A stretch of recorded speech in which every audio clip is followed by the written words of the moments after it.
জান্নাতি হতে হলে মাঝে মধ্যে নরম হওয়া লাগবে, মাঝে মধ্যে গরম হওয়া লাগবে, মাঝে মধ্যে আবু বকর সিদ্দিক হতে হবে, মাঝে মধ্যে ওমর ইবনে খাত্তাবের মতো সিংহের মতো গর্জন দিতে হবে। কথা বলেন ঠিক কিনা? পরিষ্কার ভাষায় সোজা কথা, পরিষ্কার কথা। কোরআনকে আমরা জীবনের চাইতে ভালোবাসি। কথা বলেন ঠিক কিনা? আমাদের সবচেয়ে আপন কে? কথা বলেন না কেন? কথা বলেন না কেন? এই কোরআনের পক্ষে থাকতে হলে, জান্নাত পেতে হলে, জাহান্নাম থেকে বাঁচতে হলে যে কোনো মূল্যে হোক কোরআনের জন্য আমাদেরকে প্রয়োজনে জীবন দিতে হবে। কথা বলেন ঠিক কিনা? ইদানিং নাস্তিকরা বেড়ে যাচ্ছে, নাস্তিকদের বুকের পাটা অনেক বড় হয়ে যাচ্ছে। কথা বলেন ঠিক কিনা?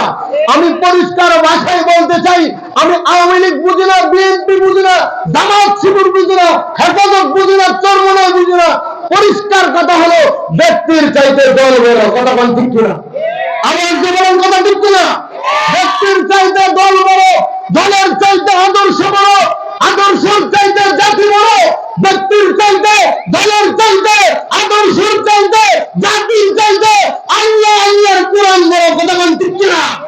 সুতরাং পরিষ্কার ভাষায় বলতে চাই, নাস্তিকদেরকে, ইহুদিদেরকে, ইহুদি খ্রিস্টান নাসারাদের পাঁচটা গোলামদেরকে পরিষ্কার ভাষায় বলতে চাই, ইসলাম নামক বিদ্যাগুলাই শুধু পারি নাই, ইসলাম নামক বিদ্যাগুলাই প্রয়োজনে আল্লাহর বুকে পাঁচা রক্ত দিতে হাজার বার রাজি আছি।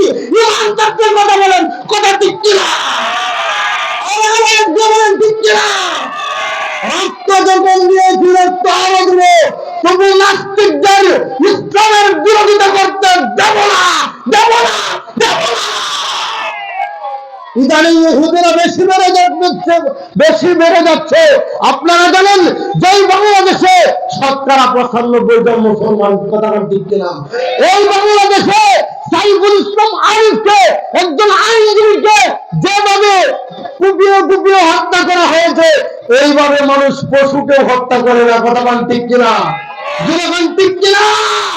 আমি পরিষ্কার বলতে চাই, নাস্তিকেরা, প্রধানমন্ত্রী যেভাবে লেজ গুটিয়ে পালিয়েছে তোমরা ওইভাবে পালাইতে হবে। কথা ঠিক কিনা? বাংলার জমিনে নাস্তিকতা টিকে থাকতে পারে নাই, ইনশাআল্লাহ নাস্তিকতা টিকে থাকতে পারবে না। কথা ঠিক কিনা? আমি শুধু প্রধানমন্ত্রীকে বলি না, আমার আব্বাও যদি কোরআন হাদিসের বিরুদ্ধে চলে যায় তারও লাঠি করুন। এই কথা বল না, কথা বল না। খারাপ লাগতেছে?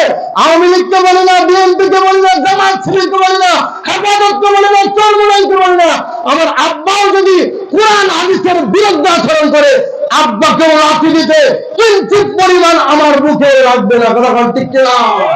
আল্লাহ তাবারাক ওয়া তাআলা আমাদের প্রত্যেককেই এই কোরআনের পক্ষ থেকে অন্ধকার কবরে ঈমানের সাথে যাওয়ার তৌফিক দান করুন বলে আমিন।